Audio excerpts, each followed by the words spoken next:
Who got you those flowers? Who got you those flowers? Kang Junwoo asked, his voice dangerously soft as he stood over my desk, holding the card that read, "Can't wait for Saturday." And I realized my billionaire mafia boss wasn't asking out of professional concern.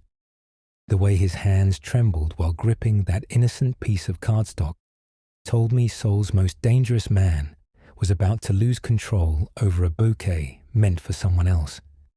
And there you have it, Loves, another forbidden romance that started with jealousy and ended with forever. If you're obsessed with powerful men losing control, secretaries who don't back down, and love stories that are as dangerous as they are passionate, you're in the right place. Hit that subscribe button because we've got more forbidden romances coming your way.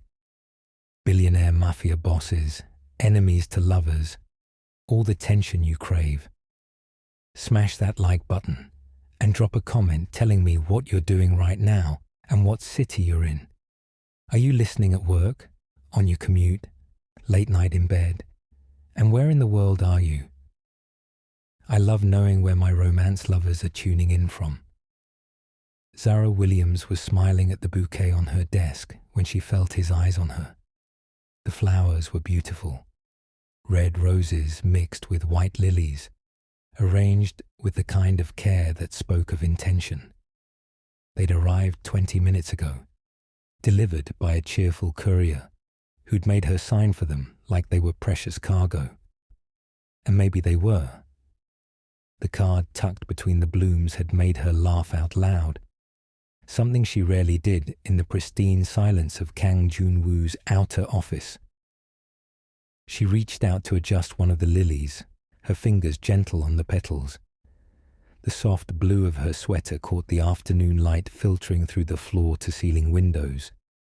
Seoul spread out behind her, glittering and indifferent. She felt lighter than she had in weeks. That's when his office door opened. Zara looked up, her smile still in place, and felt it freeze on her face. Kang Junwoo stood in the doorway of his office, perfectly still. He was dressed in one of his immaculate suits, charcoal today, tailored so precisely it might have been painted on. His dark hair was styled with the kind of casual perfection that probably took more effort than she spent on her entire appearance. At 31, he had the kind of face that belonged on magazine covers. Sharp jawline, intense eyes, the sort of features that would have been beautiful if they weren't so carefully controlled. Right now, those features were locked in an expression she'd never seen before. His eyes were on the flowers, not on her, on the flowers. "Mr. Kang," she said, her voice coming out steadier than she felt. "Did you need something?" He didn't answer immediately. Instead, he moved toward her desk with slow, deliberate steps. Each footfall was silent on the expensive carpet, but Zara felt everyone like a heartbeat. When he reached her desk, he stopped. His eyes were still fixed on the bouquet. "Who got you those flowers?" His voice was soft, dangerously soft. Zara blinked. "I'm sorry. The flowers." He gestured toward them with one hand, the movement precise and controlled. Everything about Kang Junwoo was precise and controlled. "Who sent them?" She felt heat creep up her neck. This was none of his business. Her personal life was supposed to be separate, completely separate. That was the rule, her rule, one of the 3 rules she'd established for surviving as his assistant. "A friend," she said carefully. "Why do you ask?" His jaw tightened. It was the only sign of tension in his otherwise perfect composure. "A friend. Yes, Mr. Kang. A friend." He reached out before she could stop him, his fingers closing around the small white card tucked between the roses. She watched, frozen, as he pulled it free and read it. "For the most brilliant designer I know. Can't wait for Saturday. M." The silence that followed was oppressive. Zara watched his face, trying to read the micro-expressions that flickered across it. She'd spent 18 months learning to read Kang Jun-woo. It was a survival skill. You didn't work for Seoul's most powerful real estate developer, though everyone knew real estate was just the polite term, without learning to anticipate his moods. But this was new territory. "Saturday," he said finally, still looking at the card. "You have plans on Saturday?" "Yes." She didn't owe him an explanation. She didn't. "Is there a problem?" He looked at her then, really looked at her. His eyes were dark, unreadable, but there was something burning in their depths that made her breath catch. "Cancel my afternoon meetings," he said abruptly. Zara stared at him. "Mr. Kang, you have the Gangnam development team at 3, and all of them." He placed the card back on her desk with careful precision. "Cancel them." "But now, Miss Williams." He turned and walked back to his office. The door closed behind him with a soft click that somehow felt louder than a slam. Zara sat very still, staring at the closed door. Her heart was pounding against her ribs. Her hands, she realized, were trembling slightly. What the hell just happened? She looked down at the flowers. They were still beautiful. The card was still there, Marcus's familiar handwriting slanting across the expensive cardstock. Nothing had changed, except everything had changed. She became aware of someone standing near her desk and looked up to find Mr. Han, Junwoo's driver and head of security. He was a man of few words, built like he could bench press a car, with a face that gave away nothing. "Miss Williams," he said quietly. His English was accented but clear. "Be careful." "Careful of what?" Mr. Han glanced at the closed office door, then back at her. "The weekend. Be very careful this weekend." Before she could ask what he meant, he was gone, moving toward the elevators with the silent efficiency of someone who'd spent decades making himself invisible. Zara looked back at the flowers, at the card, at Junwoo's closed door. "Welcome to another dangerous love story, loves. Buckle up," because Zara Williams thought she had her life in Seoul figured out. She thought she understood the rules. She thought she could keep her personal life separate from the intensity of working for Kang Jun-woo. She was wrong. She'd been wrong for 18 months, carefully ignoring the way her heart raced when he smiled at her. Wrong about the professional distance she'd convinced herself existed. Wrong about the safety of her 3 perfect rules. And by Monday morning, she'd discovered just how catastrophically wrong she'd been. But for now, she sat at her desk with flowers from her best friend and an ominous warning from a man who never spoke unless it mattered. She pulled out her phone and started cancelling meetings. Her hands were still shaking. Zara had 3 rules for surviving Kang Jun-woo. Rule 1. Never ask questions about the men in black SUVs who arrived at odd hours. The ones who spoke in low voices and carried themselves like violence was just another business tool. The ones who called him boss instead of Mr. Kang, and whose suits didn't quite hide the weapons beneath. Rule 2. Never be late with his morning Americano. Extra shot, no sugar. Exactly 82 degrees Celsius. She'd learned the temperature requirement after he'd sent back 3 cups in one morning. Not with anger. Jun-woo never showed anger over small things. Just quiet disappointment that somehow felt worse. Rule 3. Keep your personal life completely separate from work. Don't let the 2 worlds touch. Don't bring your feelings into the pristine, dangerous space of his empire. She'd followed these rules religiously for 18 months. 18 months of being perfect, professional, invisible when necessary and indispensable when it mattered.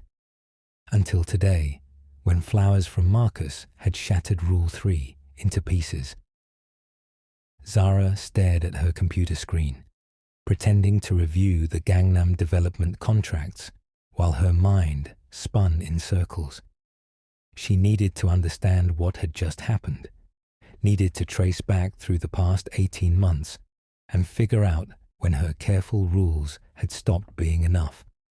She'd arrived in Seoul on a crisp October morning, 24 years old, with a graphic design degree and a contract with Kang Holdings.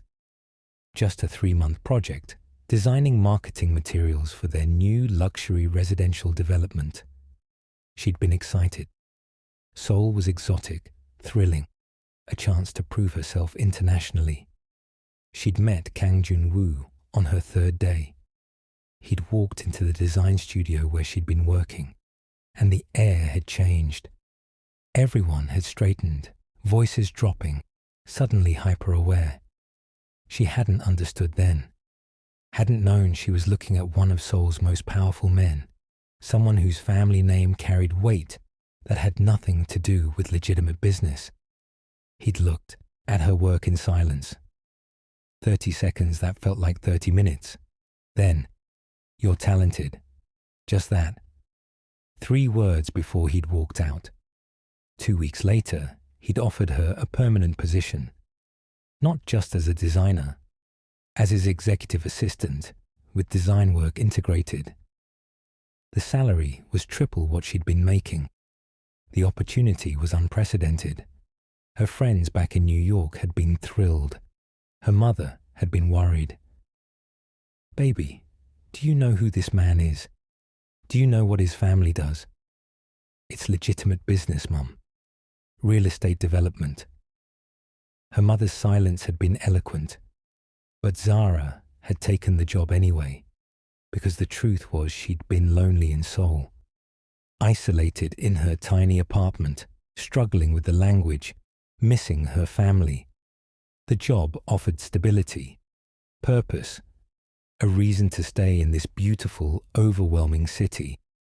And if she was honest, completely honest in a way she rarely let herself be, she'd taken it because Kang Jun-woo fascinated her. He was nothing like the men she'd dated back home. Where they'd been casual and open, he was controlled and contained. Where they'd been easy to read, he was a locked vault. He moved through the world with the kind of quiet confidence that came from knowing he was the most dangerous person in any room. And he'd been unfailingly professional with her, cold even, polite but distant, treating her exactly like what she was, an employee, valued certainly. He paid her well, respected her skills, relied on her judgment. But there was a wall between them that he never let her cross, except for the moments when she'd catch him watching her. Like 3 months ago, when she'd stayed late to help with a presentation. She'd ordered food because she'd noticed he hadn't eaten all day, something he did when he was stressed. She'd made a joke about his handwriting being worse than a doctor's, and he'd laughed, really laughed, and for just a moment, the wall had dropped. She'd looked up from the takeout containers and found him staring at her with an expression that made her breath stop. Something raw and unguarded that was gone so fast she'd convinced herself she'd imagined it. Or 2 weeks ago, when a client had been inappropriate with her during a meeting. She'd handled it professionally, smiled through the discomfort. But afterward, Jun-woo had quietly ensured that client's contract was terminated. He'd never said why, never acknowledged it, but she'd known. Small moments, scattered across 18 months. Moments she'd carefully filed away and refused to examine too closely, because examining them meant admitting she had feelings for her boss. Complicated, inappropriate, completely unprofessional feelings. Feelings that had grown every time she made his coffee exactly right, and he'd nod with quiet approval. Every time he remembered small details she'd mentioned in passing. Her grandmother's illness, her cousin's wedding, her favorite coffee shop. Every time, she'd seen glimpses of the man beneath the dangerous exterior. And now those flowers sat on her desk like evidence of her separate life, and he'd looked at them like they were a personal insult. Her phone buzzed. A text from Marcus. "Flight lands Saturday 2 p.m. I can't wait to see you. Haven't hugged my best friend in way too long." Marcus, her best friend since 7th grade. The one who'd been there through everything. Bad breakups, family drama, the terrifying decision to move to Seoul.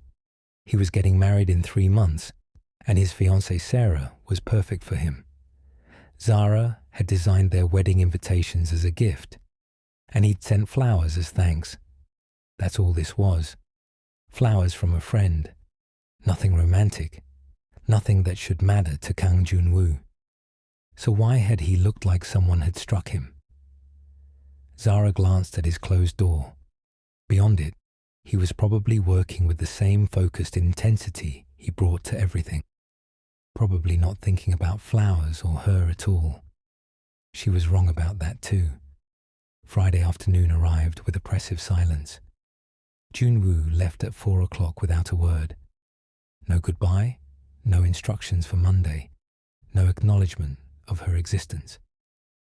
He walked past her desk with his eyes fixed straight ahead, Mr. Han falling into step behind him, and disappeared into the elevator. Zara sat frozen, watching the numbers descend. 15th floor, 10th, 5th, gone. In 18 months, he'd never left without at least a brief nod. Never failed to confirm Monday's schedule. The silence felt deliberate, pointed. A message she didn't know how to read. The office felt different after he left. The other employees glanced at her desk with curious expressions. Whispers followed her to the break room. Everyone knew something had happened. No one knew what. She took the flowers home that evening, cradling them carefully on the subway. They felt heavier than they should, weighted with meaning she hadn't asked them to carry. Her apartment welcomed her with familiar silence. Small, tidy, decorated with photographs from home and the few pieces of Korean art she'd collected. She put the flowers in water and tried not to think about Monday. She failed. Saturday dawned bright and clear, and Marcus's hug nearly lifted her off her feet. Z! He spun her around outside Incheon airport arrivals, laughing. God, I missed you. Missed you too, you giant idiot. But she was laughing too, feeling lighter than she had in days. This was Marcus, her best friend, her brother in everything but blood. The one person in the world who knew her completely. They took a taxi to Itaewon, to a restaurant Marcus had researched obsessively. Sarah made me promise to take pictures of the food, he explained, already pulling out his phone. She's convinced Korean food is going to change my life. It will, Zara promised. Just wait. They ordered too much food and didn't care. Marcus told her about wedding planning. Sarah's mother was driving them both insane with flower arrangements. About his new job, the apartment they'd just bought in Brooklyn. He showed her the engagement ring he'd picked up from the jeweler that morning, a delicate sapphire that would look perfect on Sarah's hand. I can't believe you're getting married, Zara said, studying the ring. Remember when you said you'd never settle down? That was before Sarah. His smile was soft, genuine. She makes everything make sense, you know. Zara did know, or thought she did. That feeling of someone making your world clearer just by existing in it. An image of Jun-woo flashed through her mind. His face when he'd seen the flowers. She pushed it away. Come on, Marcus said, standing and pulling out his phone again. Sarah wants photographic evidence that you're real and not a figment of my imagination. They took a selfie, heads pressed together, both laughing at something the waiter had said. Marcus posted it immediately to Instagram with the caption, "Reunited with my favorite person. Soul, you're beautiful."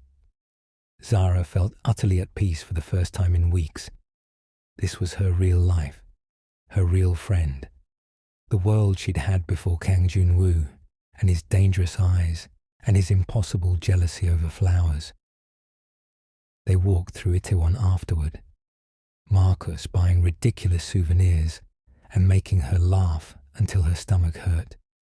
For 6 perfect hours, she forgot about Monday, forgot about closed doors and warning looks and the way her heart raced when Jun-woo was near. She was just Zara again, not an assistant, not someone caught in complicated feelings, just herself. Saturday night, alone in her apartment, she felt the peace settle deeper. Marcus was safe at his hotel, probably video calling Sarah. The flowers were still fresh in their vase. Seoul glittered beyond her window, beautiful and indifferent. Everything would be fine. She almost believed it. Sunday morning shattered her fragile peace. Her phone stayed silent. No text from Jun-woo with Monday's schedule adjustments. No email with urgent weekend tasks. Nothing. At first, she told herself it meant nothing. He was entitled to a weekend without work contact. This was normal, professional even. By noon, her stomach was knotted with anxiety. She opened her laptop, checking her email obsessively. Empty. She checked the office messaging system. Nothing. She even checked the company's internal calendar, confirming Monday's meetings were still scheduled. Everything looked normal. Everything felt wrong. At 3 o'clock, she did something she'd never done before. She opened the office security app on her phone.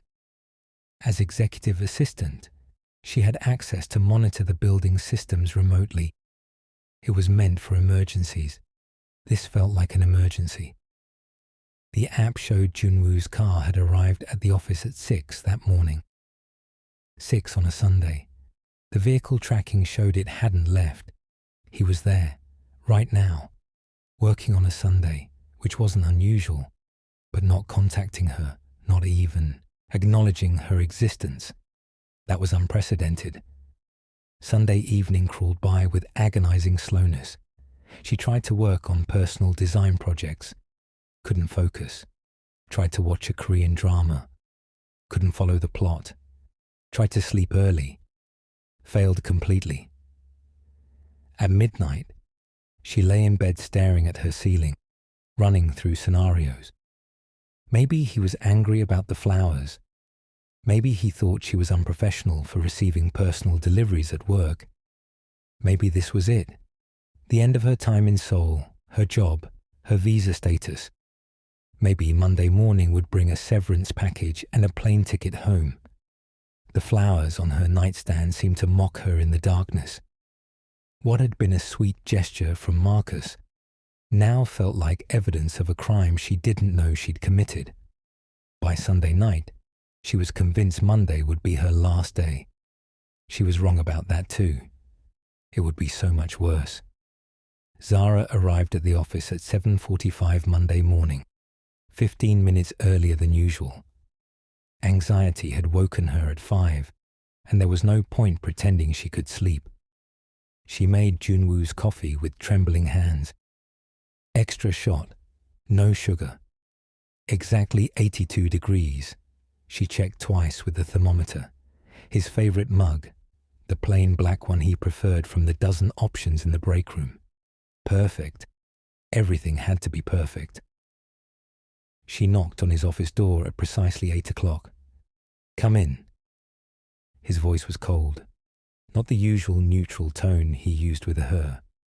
Actually cold, like winter wind through bare branches. Zara's stomach dropped, but she pushed open the door. Jun-woo sat behind his massive mahogany desk, backlit by floor-to-ceiling windows that framed Seoul's morning skyline. He looked exactly as he always did.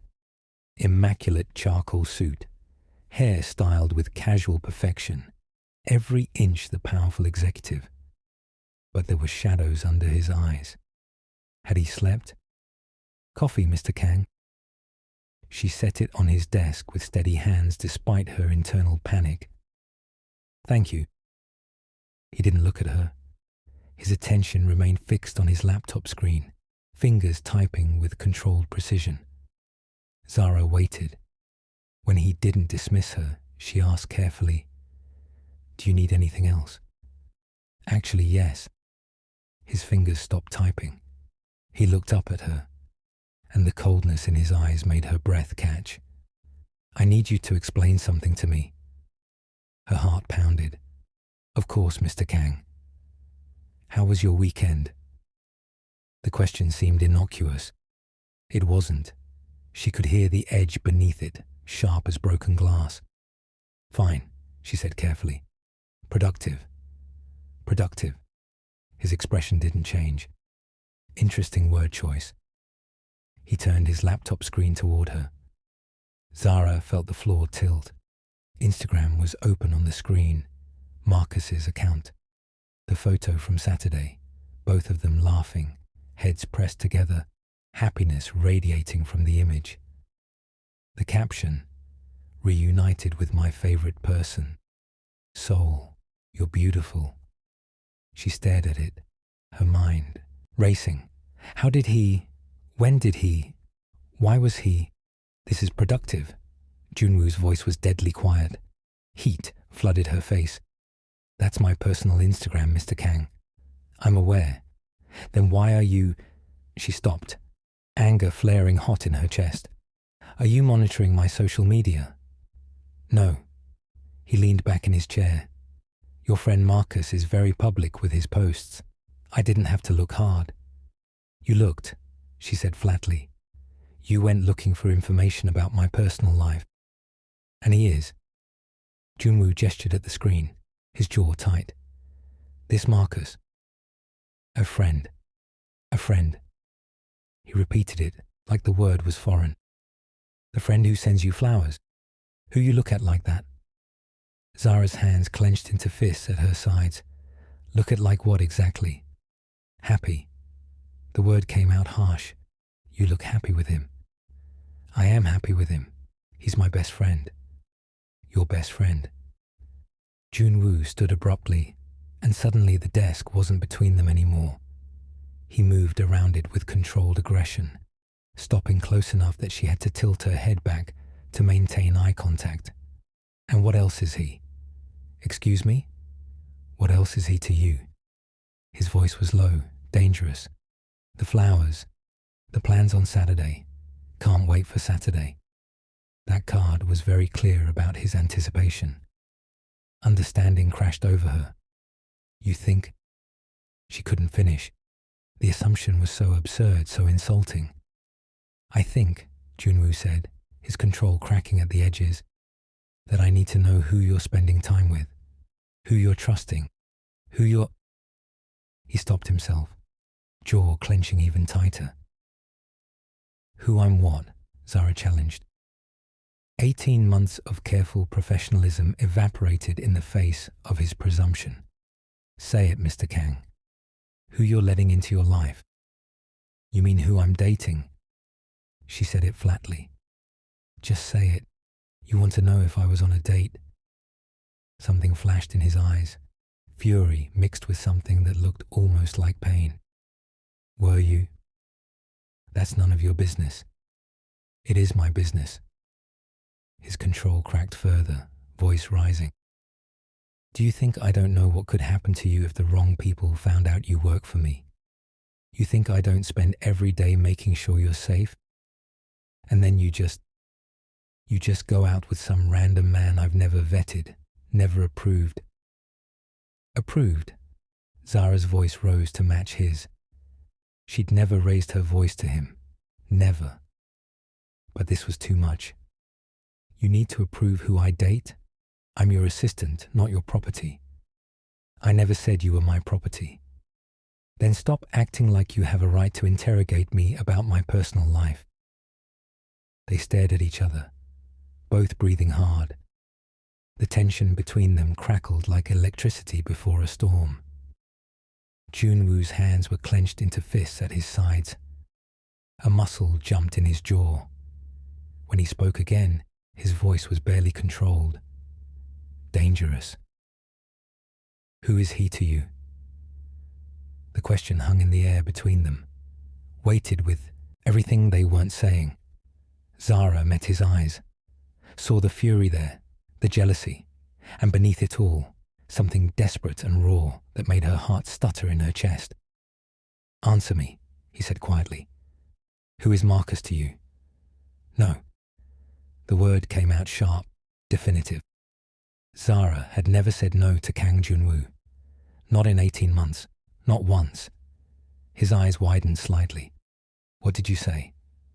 No, she repeated, her voice shaking but firm. You don't get to do this. You don't get to show up at my Instagram, track my weekend, and then demand explanations like you have some kind of claim on me. I have a responsibility. You have nothing. Her voice rose, all professionalism abandoned. I have a life outside this office, Mr. Kang. A life that doesn't belong to you. Friends who don't need your approval. Plans that aren't your business. Everything about you is my business. He stepped closer, and she could see the war raging across his face, fury and frustration and something darker, more desperate. Anyone you associate with is a potential threat. Anyone who gets close to you becomes a vulnerability. Anyone who sends you flowers. What? Zara challenged, standing her ground even as her heart hammered against her ribs. Anyone who sends me flowers what? Threatens your control, reminds you that I exist outside these walls. Yes, the word exploded from him. Yes, damn it. Do you think I don't know what it means? Do you think I don't understand that flowers from a man mean he's thinking about you, that he wants something from you, that he stopped abruptly, breathing hard, as if he'd just run up 15 flights of stairs. That he what? Zara pushed, something reckless taking hold. That he cares about me. Is that what you can't stand? That someone might actually care? That someone might take you from me? The words came out raw, unfiltered, and the moment they hit the air, Junwoo froze. The silence that followed was deafening. Zara stared at him. Take me from you. I don't belong to you. I know that. His voice dropped to barely above a whisper. God, I know that.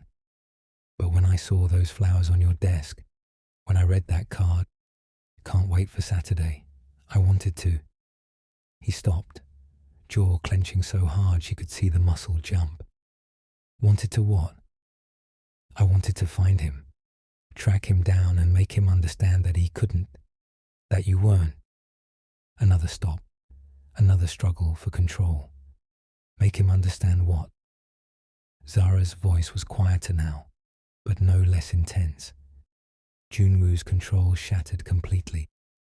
That I can't stop thinking about those goddamn flowers. The words burst from him like a dam breaking. That I've spent 3 days imagining you with him, wondering if you smiled at him the way you smiled at those roses, if you laughed with him, if you let him. He turned away sharply, hands going to his hair. I saw that photo, saw you looking happy, looking free, looking like you never look here with me. Mr. Kang, and all I could think was that I wanted it to be me. He spun back to face her, and his eyes were wild, desperate. I wanted to be the one making you laugh like that. I wanted to send you those flowers. I wanted you looking at me the way you looked at his card, like it meant something, like I meant something. Zara felt like she couldn't breathe. What are you saying? I'm saying I've lost my mind. He laughed, but there was no humor in it. I'm saying that for 6 months I've been trying to convince myself that what I feel for you is professional, appropriate, manageable. And then those flowers arrived, and I realized I'm not managing anything. I'm barely holding on. Junwoo She used his first name without thinking. Don't. He held up a hand, stepping back. His mask was trying to slam back into place, but it was cracked, fragmented. Don't say anything. I shouldn't have. You wanted the flowers to be from you, Zara said slowly, testing the words. Yes. No hesitation. No apology in his tone now. Just raw honesty. I wanted them to be from me. I wanted Saturday to be with me. I wanted you to smile at me like I'm not just your employer. Like I'm not someone you have to be careful around. Like I'm... He stopped again. Like you're what? Like I'm someone you could love. The admission hung between them, fragile and terrifying. Zara opened her mouth, closed it, had no idea what to say. Her entire world had just tilted on its axis.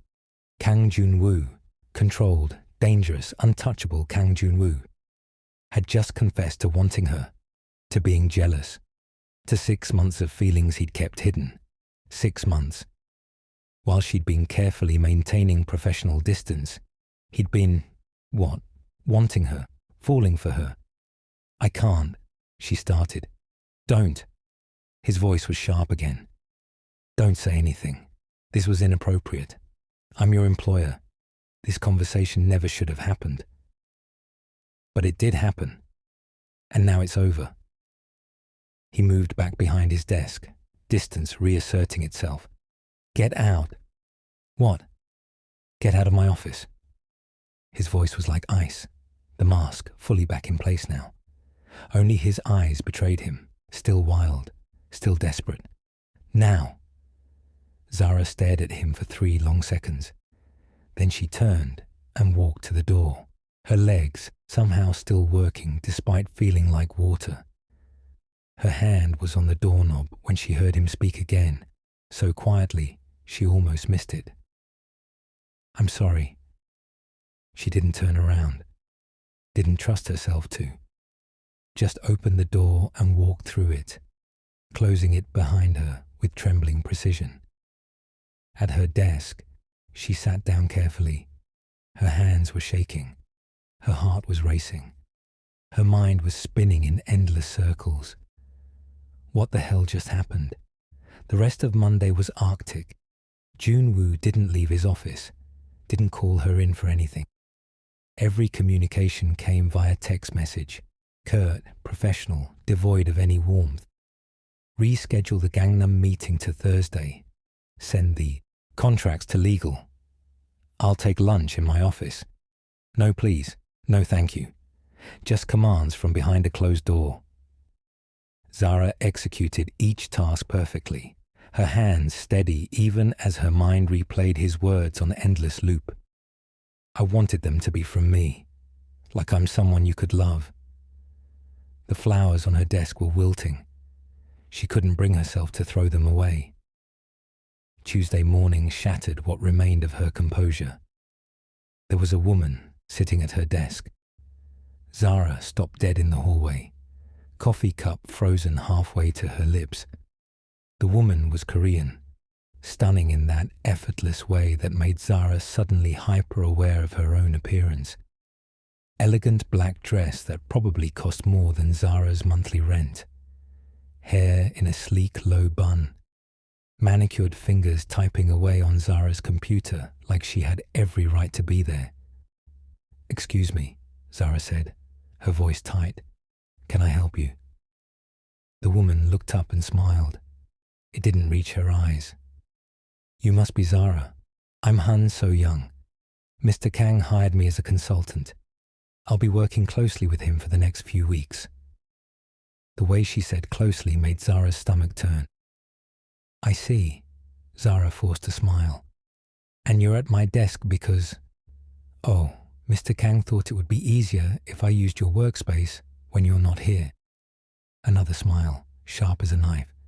I hope that's all right. No, it's not all right. Nothing about this is all right. Of course, Zara heard herself say. Let me just grab a few things. She collected her personal items with shaking hands, her favorite pen, the photo of her family, the notebook where she tracked Junwoo's preferences. So Young watched with barely concealed amusement. Zara found a temporary desk in the common area, tucked into a corner like she was being demoted. Punished. Replaced. Tuesday became a special kind of torture. So Young came and went from Junwoo's office constantly.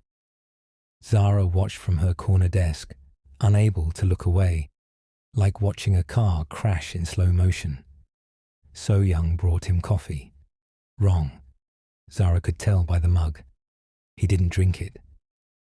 So Young laughed at something he said, her hand touching his arm casually. He didn't pull away.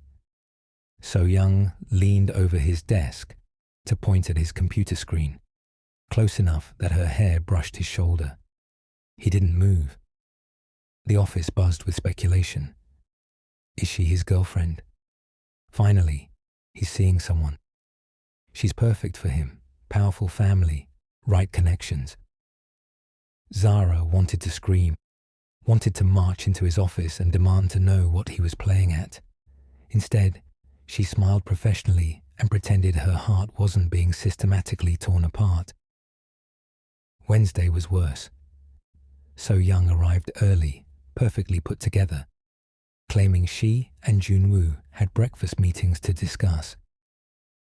He's taking me to all his favorite places, she told the office manager, just loud enough for Zara to hear. Says I need to understand Seoul properly. His favorite places. Places Zara had never been invited to. Places she'd only heard about when arranging his reservations. At 2:00, So Young emerged from his office and adjusted his tie before a meeting. Her fingers lingered on the silk. He stood still, allowing it, his face unreadable. Zara felt something crack inside her chest. That evening, she sat in her apartment staring at Marcus's flowers. They were truly dying now, petals browning at the edges, water going murky. Just like her careful rules, just like her professional distance, just like any hope she'd had of what? That his confession meant something, that 6 months of his hidden feelings translated to anything real. He was replacing her with someone appropriate, someone Korean, sophisticated, from the right world, someone who fit. Thursday morning, Zara arrived determined to be so perfect, so professional, that he'd remember why he'd hired her.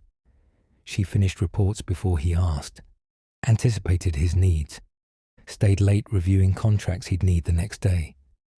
So Young left at 5, throwing Zara a triumphant smile. Junwoo worked until 8, never once called Zara in, never acknowledged her presence. She went home and finally threw the flowers away. Thursday night, alone in her apartment, Zara had to face the truth she'd been avoiding. She knew Kang Junwoo, knew he took his coffee at exactly 82 degrees because anything hotter burned his tongue. He'd told her once, years ago, after a childhood accident.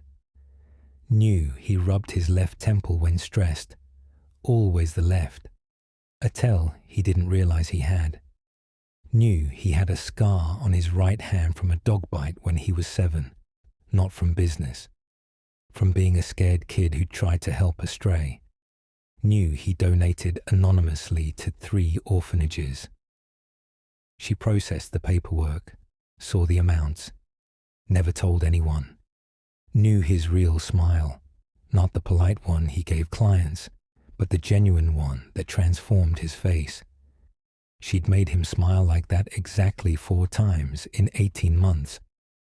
She remembered each one, knew he wrote poetry, had stumbled on his notebook once, seen the Korean characters flowing across the page. He'd closed it quickly, embarrassed. She'd never mentioned it. Knew the way he said her name, Miss Williams, in that formal tone that somehow felt intimate. Knew all of this. Had memorized him like he was a language she desperately wanted to speak. And somewhere between learning how he liked his coffee and understanding his tells, between witnessing his rare smiles and keeping his secrets, she'd fallen in love with him. Completely, irrevocably, stupidly in love with her dangerous, complicated, impossible boss. And now he was replacing her with someone who fit his world better. Friday morning, So Young appeared at Zara's temporary desk. "Mr. Kang wants to see you. His office. Now." Her smile was triumphant. Zara's heart hammered as she walked to his door. This was it. The dismissal. The end. She knocked once. "Come in." She opened the door, stepped inside and closed it behind her. Junwoo stood at the floor-to-ceiling windows, his back to her. His hands were in his pockets, shoulders tight with tension. The Seoul skyline stretched behind him, indifferent to the drama playing out in this office. "Close the door," he said without turning. She did. Silence stretched between them. Zara counted her heartbeats, 10, 20, 30, before he finally spoke. "How was your week?" The question was so unexpected, so ordinary, that she almost laughed. "I'm sorry. Your week?" He still didn't turn. "How was it?" Zara looked at his back, at the rigid line of his spine. There were creases in his shirt. Kang Junwoo never had creases. "Productive," she lied. "Liar." His voice was soft, not accusing, just tired. He turned then, and Zara's breath caught. He looked exhausted, dark circles under his eyes, tie loosened, hair slightly mussed, like he'd been running his hands through it. She'd never seen him anything less than perfect. "So Young is my sister," he said abruptly. The words didn't make sense. Zara stared at him. "What?" "Han So Young. She's my half-sister. My father's daughter from his second marriage." He moved to his desk, leaning against it like he needed the support. "She's a corporate lawyer helping with some business legitimization issues. Real estate transfers, contract reviews, things that need family oversight." Zara's world tilted. "Your sister. I should have introduced her properly on Tuesday. Should have explained why she was here." His jaw clenched. "But I was angry and petty, and I wanted..." He stopped. "Wanted what?" Zara's voice was barely above a whisper. "I wanted you to feel what I felt." The admission came out harsh. "When I saw those flowers, when I saw you with Marcus in that photo, I wanted you to know what it's like. Watching someone else occupy space that feels like it should be yours." The anger hit her like a physical blow. "So you manipulated me. You let me think I was being replaced, that I was losing my job." "Yes." "You watched me suffer for 3 days." "Yes." "You let the entire office gossip about your supposed girlfriend." "Yes." He pushed off from the desk, standing straight. "I did all of it, deliberately, cruelly, because I wanted you to hurt the way I was hurting. That's..." She struggled for words. "That's incredibly immature." "I know. And manipulative." "I know. And completely inappropriate." Her voice rose. "You're my employer. You had no right." "I know." His control cracked, voice rising to match hers. "I know it was wrong. I know I'm your boss, and I have no right to be jealous when you receive flowers from friends. I know I should maintain professional boundaries. I know all of it, Zara, and I don't care anymore." She stared at him. "What?" "I don't care." He moved toward her, stopping close enough that she could see the desperation in his eyes. "I've spent this entire week trying to convince myself that I don't have feelings for you, that you're just my assistant, that watching you with Marcus didn't make me want to burn that entire restaurant down. And I can't. I can't lie to myself anymore." "Junwoo, do you know when it started?" He wasn't really asking. 6 months ago. The Gangnam presentation. You stayed late to help me prepare. You noticed I hadn't eaten all day. I never noticed things like that. And you ordered food. Made me take a break. Zara remembered. She'd been so nervous about overstepping. You made a joke about my handwriting being illegible. Said it looked like a doctor's prescription written during an earthquake. A ghost of a smile crossed his face. And you laughed. Really laughed. Not the polite laugh you give clients. A real laugh. I remember, she whispered. I looked up from the contracts and saw you smiling at me like I wasn't Kang Junwoo, dangerous second-generation boss. Like I was just someone who made you laugh. Someone whose company you enjoyed. His voice dropped. And I realized I wanted to hear that laugh every day for the rest of my life. Zara felt tears prick her eyes. 6 months, he continued, his voice raw. 6 months of watching you, learning you. The way you bite your lip when you're concentrating. How you hum while you work. Off-key and completely unself-conscious. The way you check on me. Little things, like making sure I eat. Adjusting the temperature in the office because you noticed I was uncomfortable but wouldn't say anything. He stepped closer. 6 months of wanting to be more than your employer. More than someone you're careful around. And then those flowers arrived, and I saw you smile at them. That genuine smile. And all I could think was that I wanted it to be me making you smile like that. Me sending you flowers. Me planning Saturdays with you. Why didn't you say something? Zara's voice broke. Because I'm dangerous. My world is dangerous. Being close to me puts you at risk. He laughed bitterly. And because I'm a coward, I'd rather have you safe and professional than risk losing you completely by admitting I'm desperately, irrationally in love with you. The confession hung between them. You love me, Zara said slowly. Yes. No hesitation. His eyes held hers. I love you. I have no right to. You deserve someone normal, safe. Someone like Marcus who can take you to restaurants without security details. Someone whose business doesn't require armed guards and whose last name doesn't make people nervous. Junwoo. But I can't stop. I tried. God, I tried. And I can't. Marcus is engaged. The words came out steady, clear. Zara watched understanding flicker across Junwoo's face. What? Marcus Thompson. My best friend since we were 12 years old. He's engaged to a woman named Sarah Chen.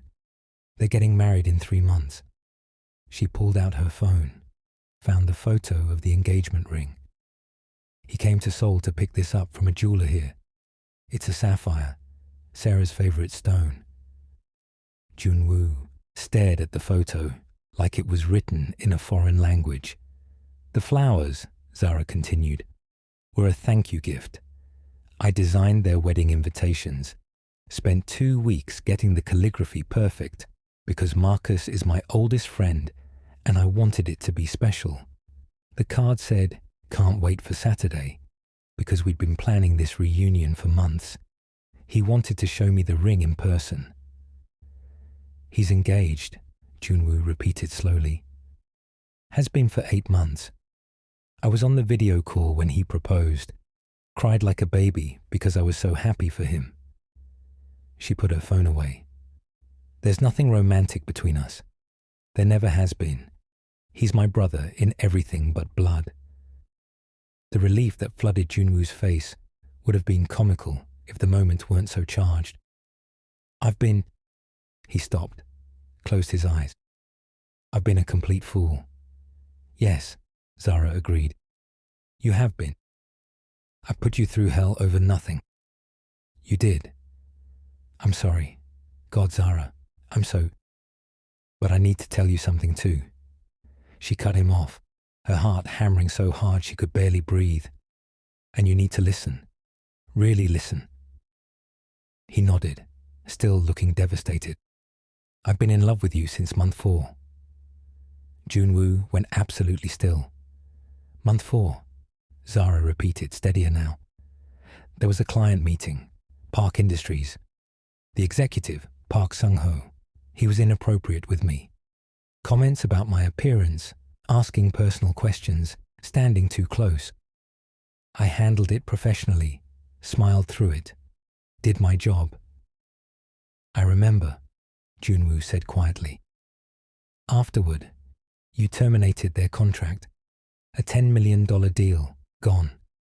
When I asked why, you said the partnership wasn't viable. But I knew. You did it because of how he treated me. She stepped closer to him. You never mentioned it. Never made it about protecting me. Just quietly made sure I'd never have to deal with him again. He disrespected you. And you defended me, without making me feel weak or incapable, without expecting gratitude or making it about you. Her voice softened. That's when I knew I was in trouble. Zara. Month 6, you remembered my grandmother was sick. I'd mentioned it once, in passing. 6 weeks later, you asked how she was doing, knew her name, asked if I needed time off to visit her. Tears threatened. Do you know how many people actually listen like that, actually care enough to remember? You matter to me.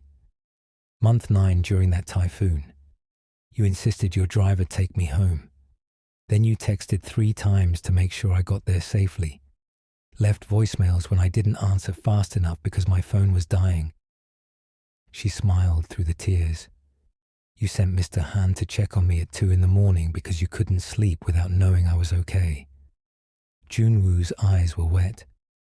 The power was out in your building. I was worried. You were worried, Zara repeated, about me. And I lay in bed that night, listening to the storm, and realized I was completely, hopelessly in love with you. She closed the remaining distance between them. So yes, you've been an absolute arse these past few days. Manipulative and jealous and completely out of line. I know, but you're my arse. She reached up and cupped his face. And those flowers.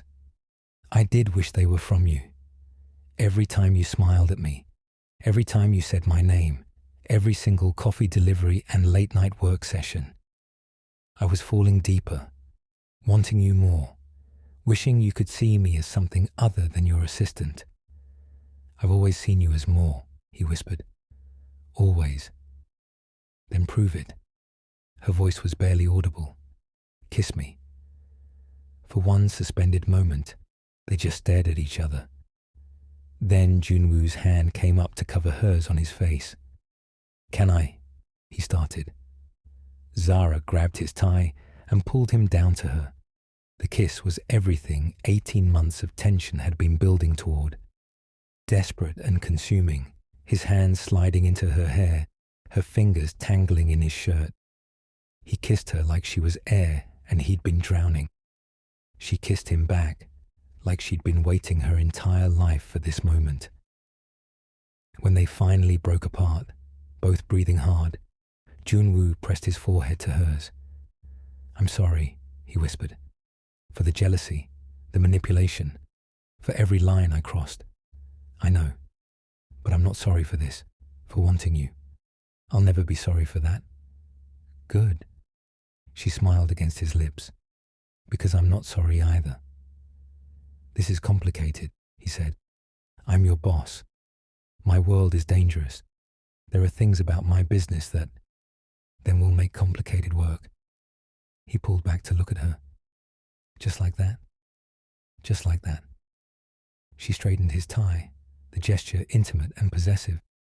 But Junwoo, next time you're jealous, talk to me like an adult. No more manipulation. Deal. His smile was brilliant, genuine. The real smile she'd only seen 4 times before, though I'm making no promises about flowers from other men. Zara laughed, the sound filling his office with light. I can live with that. 6 weeks passed in a blur of stolen moments and secret smiles. By day, They maintained professional distance. She was still his assistant, still called him Mr. Kang in front of others, still made his coffee exactly right. But now, when she set it on his desk, his fingers would brush hers deliberately. When they worked late, the door would lock and professionalism would dissolve into heated kisses against bookshelves. By night, she learned him in entirely new ways. He taught her to make kimchi jjigae in his penthouse kitchen, patient when she added too much gochugaru, and the stew came out fire engine red. "It's perfect," he'd lied, eyes watering as he ate it anyway. She introduced him to American R&B, watching him pretend to hate it while unconsciously humming along. She'd caught him singing Alicia Keys in the shower. He'd bribed her with breakfast to never mention it. He left notes in her apartment, sticky notes hidden in unexpected places. "Your coffee mug looked lonely without mine. You forgot your earring. It's on my nightstand where it belongs. I miss you, and you've been gone for 3 hours." She discovered his secret, a leather journal filled with poetry. Korean characters flowing across pages, beautiful and vulnerable. He'd been mortified when she found it. She'd kissed him and asked him to read one aloud. He'd refused. She was still working on that. His security became more visible. Mr. Han drove her to work now. There was always someone watching her building. She'd noticed after the second week. When she'd confronted Junwoo, he'd been unapologetic. "You're important to me. That makes you vulnerable. I won't apologize for keeping you safe." She'd met his mother by accident. The elegant woman had arrived unannounced at the office.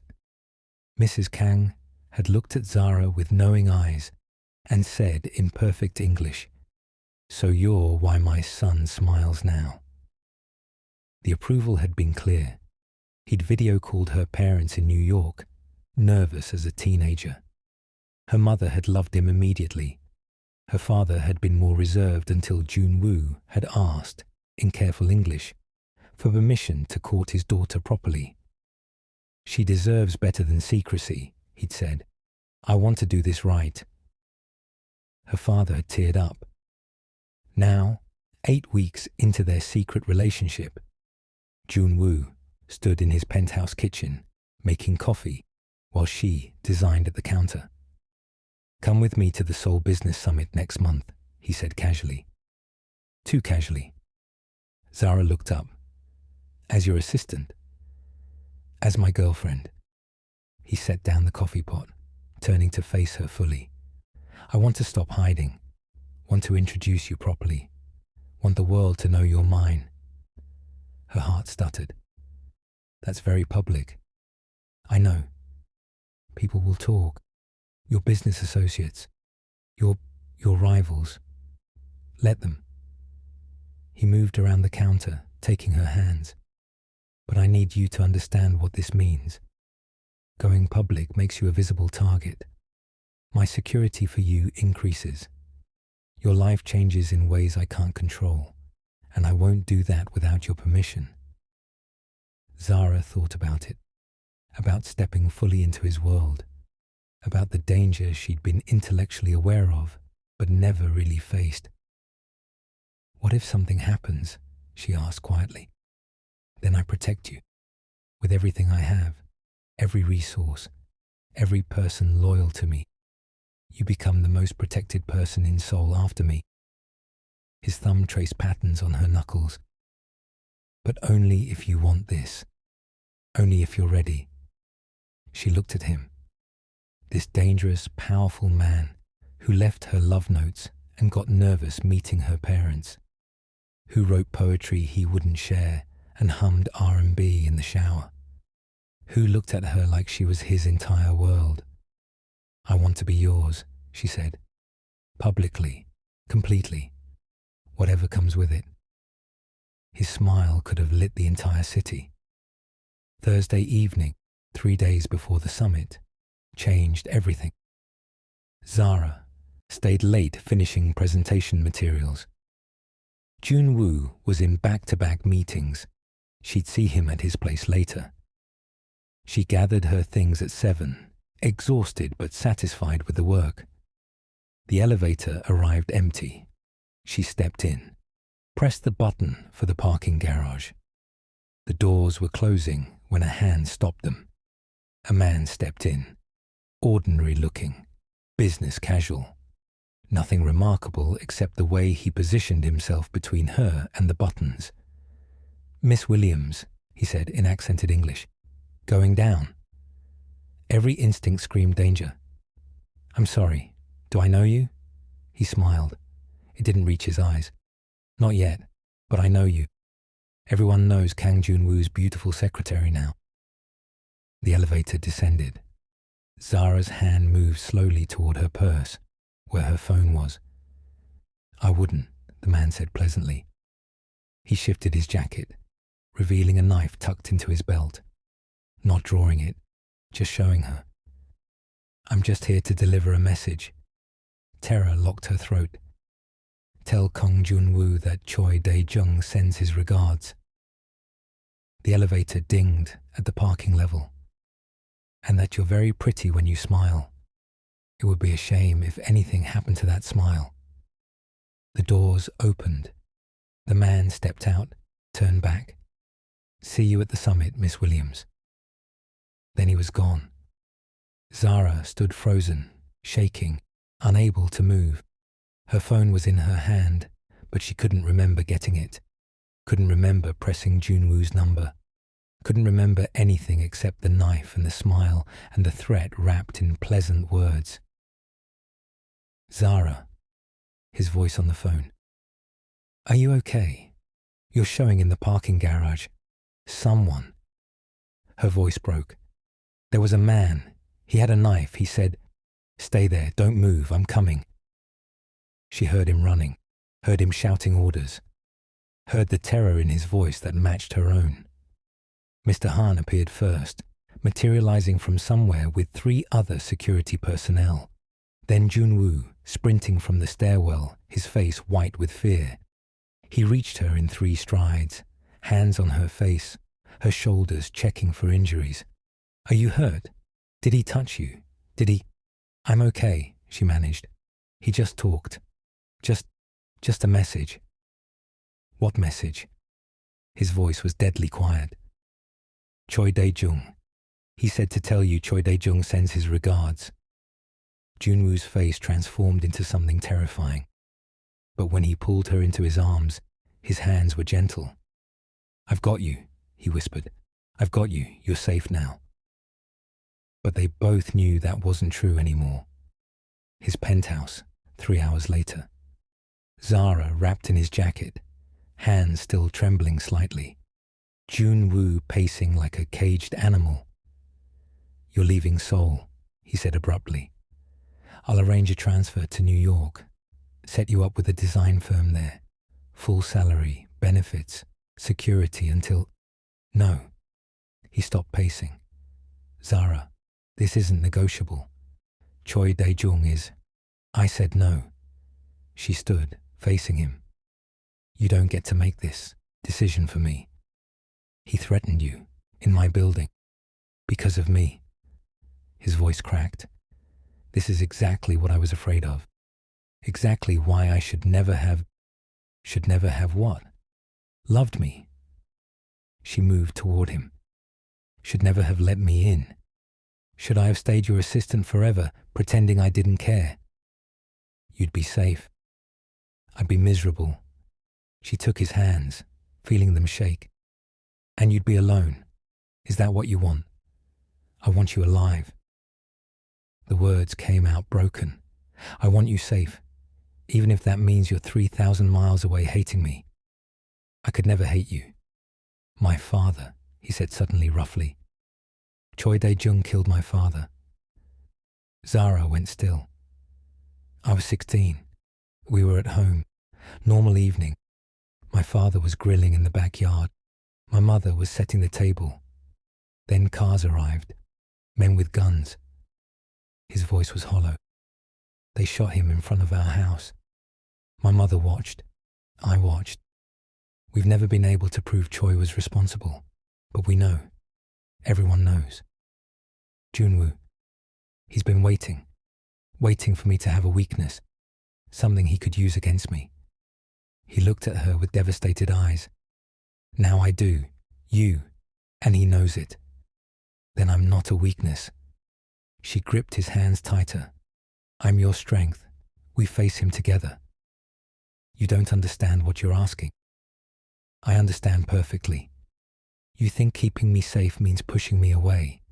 But I'm telling you, I'm staying. I'm going to that summit. And I'm standing beside you. Because that's what love means. He stared at her. He could hurt you. He could. Or we could show him that threatening me was the worst mistake he ever made. She pulled him close.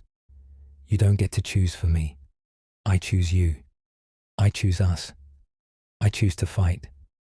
I can't lose you. Tears tracked down his face. I can't. You won't. We're stronger together.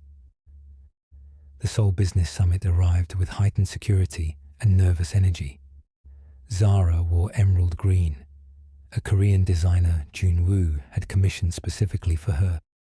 He'd given her a bracelet, elegant, beautiful, and containing a GPS tracker and panic button.